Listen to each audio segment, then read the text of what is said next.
Listen up, Saints fans and Who-Dats from all over the world. Class is in session. The professor himself, Derek Craig Stevens, is about to drop some knowledge down on you in the Who-Dat Nation.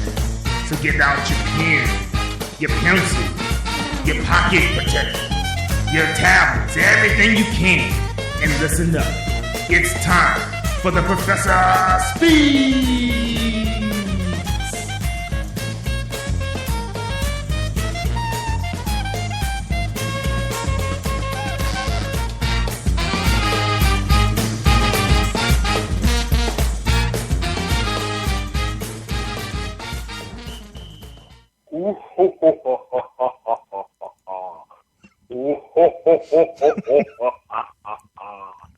It's time for a Halloween special edition of Professor Speaks.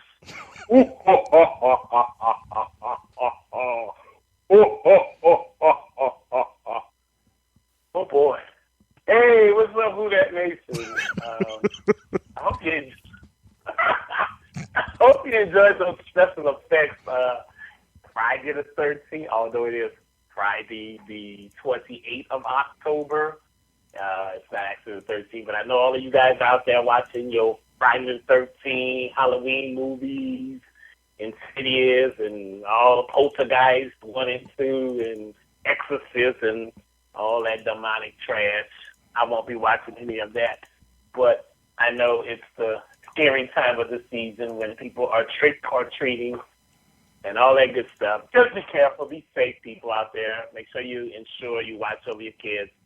There are a lot of crazy people these days, so parents, please be on guard. Be careful where you allow your kids to assemble and go. Better yet, just do a fall fest and bring the kids to a church where they can hopefully be in a safe environment. All right, but everybody be safe out there this weekend and on Monday as you guys, those that celebrate and partake in the Halloween festivities.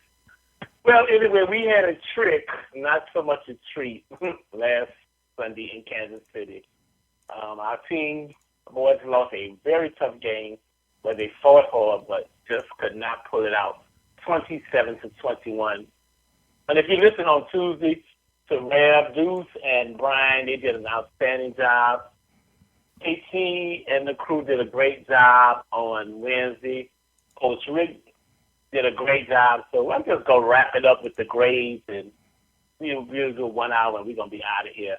Because right now, the Saints, I'm going to be honest with you guys, I am tired of the losing. I'm going to be honest with you. This reminds me of the days of the 70s and most of the 80s, and then the mid to the end of the 90s, most of the 90s.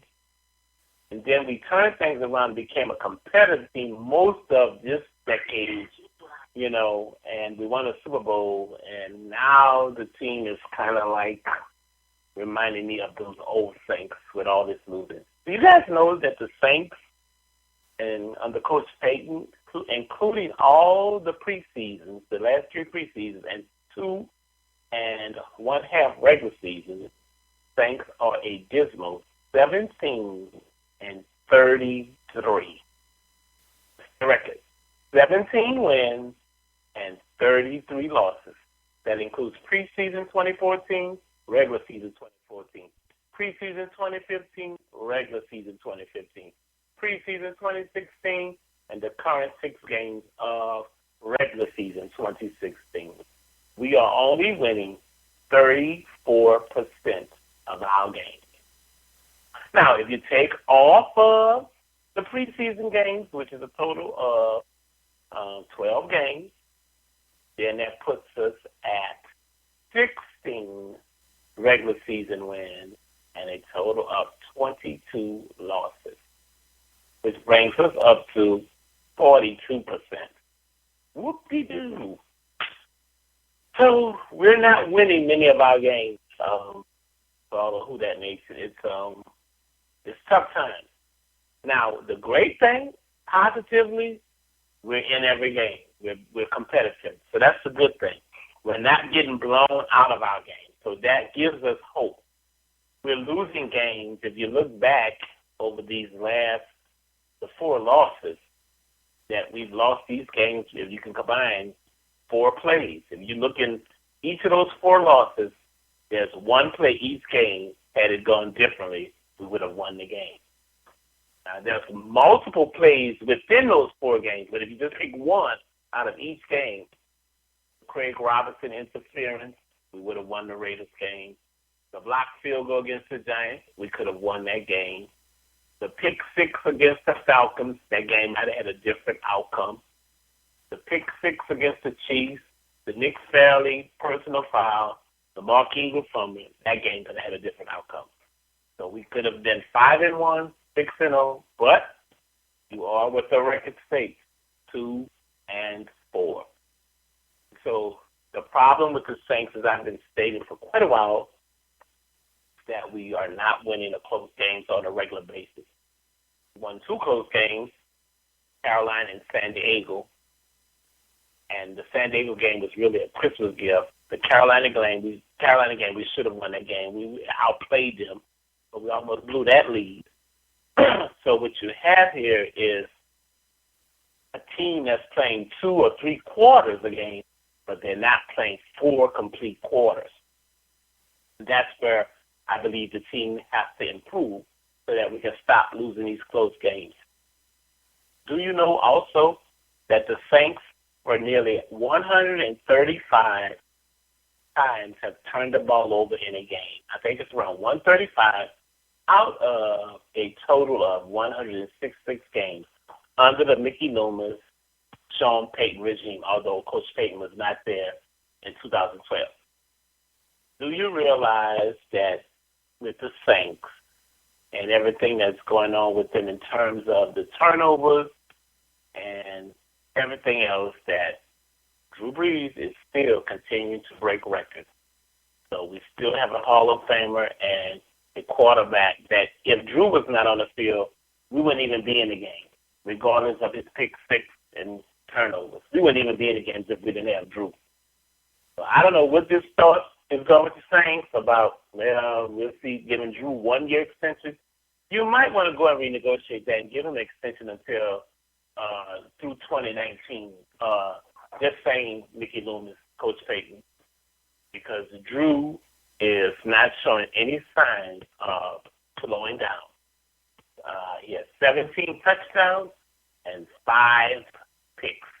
If the Saints were not a dismal 2-4, Drew would probably be in many of the MVP discussions for the first half of the season.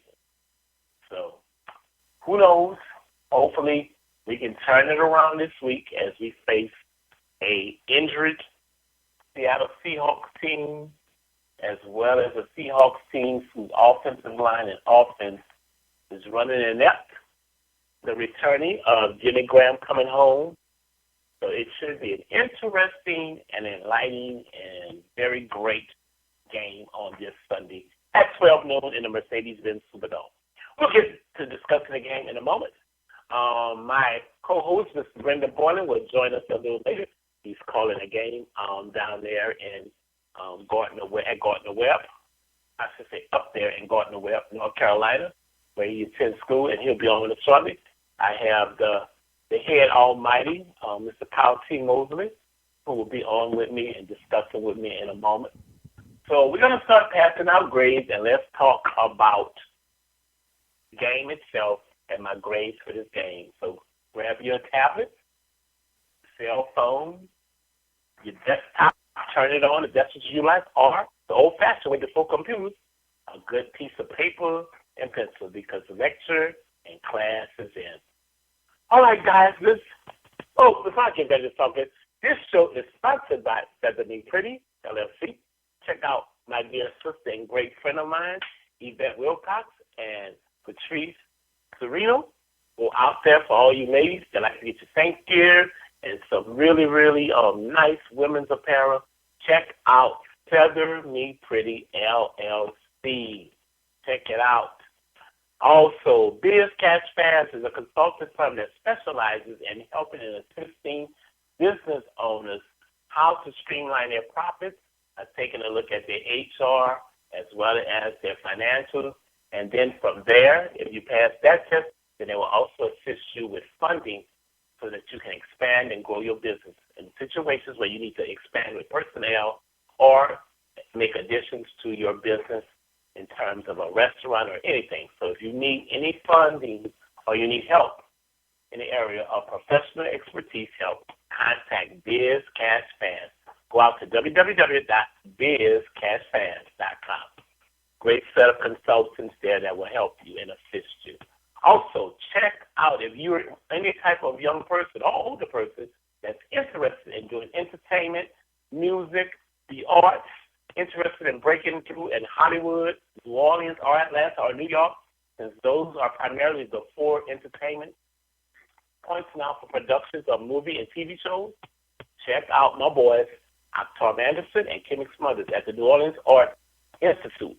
They have a business and incubator out there at Southern University of New Orleans, located right there on the campus. Great fellows, great dear friends of mine, and go out there and check out Kimmick and Tom, and they can assist your young child, your young son or daughter, anybody that's interested in getting into the entertainment field. They have years of experience. I know that for a fact. I was the accountant and CFO for their record companies. I've been out to Hollywood and everywhere with them. I can tell you, these guys know the entertainment business. Kimmick is an excellent entertainment attorney. Tom knows the music industry inside and out. So go out there and check them out. Also, another new sponsor I want to highlight is Nobletown Inc. Nobletown Inc. is an up-and-coming company in the New Orleans area that will be also focusing on the entertainment business, headed by my man Glenn Broom and my brother Ricky. So they'll be coming out and you'll hear more about them. Those are our sponsors for tonight's show. So go and check them out, patronize them. I can honestly tell you about each one of those companies and their owners that they are people of integrity. Okay? All right, so let's pass our grave. Let's start with our main man, as usual, Mr. Drew Brees. Drew had a great game.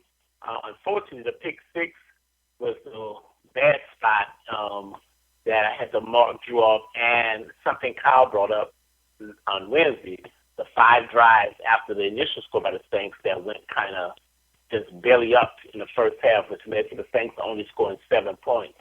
That was also a key factor why they lost the game. So my grade for Drew was a B+ because of the pick six and the inability to sustain drives in the first half. Unfortunately, it cost the Saints. What concerns me, as I was expressing to Kyle before we actually got on the air a little early in conversation I had with him, is the fact that the Saints had a struggle that they just simply cannot beat teams with, top 10 defenses anymore. The Saints used to be really great at beating top 10 defenses, and Drew was. And Drew was excellent at being able to, light you up on a blitz. Not so much. It wasn't that Kansas City's defense was extraordinary because the Saints' running game got over 100 yards and the passing game had over 300 and some yards. It was the fact that at the key moments, they were able to get the Saints into turnovers or to end the Saints' drive as they got near midfield. And I've been telling you guys for quite a while that the Saints have left so many drives around midfield in their games, and the inability to complete them or get as far as the 30 to at least get a field goal has also hurt the team in some ways. While yet our offense is averaging 29 points a game, they dipped a little bit. They were at 31, but they dipped down to about 29 points a game. They've scored 177 points in 6 games. So they're right close to 30 a game. There are times on the road this offense does not look explosive, and it just looks like they're struggling. I don't know if it's the young cats nervous. I don't know if it's the young cats struggling with the noise control or the noise in the away stadiums. But whatever it is, the Saints offense does not look as proficient when it's on the road as it is at home. And